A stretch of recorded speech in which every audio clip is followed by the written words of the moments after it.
श्री केदार मंगलम।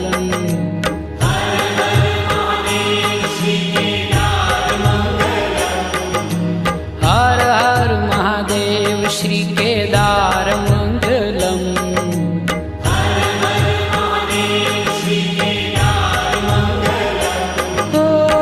त्रिपुर हर त्रिलोकी आधार मंगलम। त्रिपुर हर त्रिलोकी आधार मंगलम।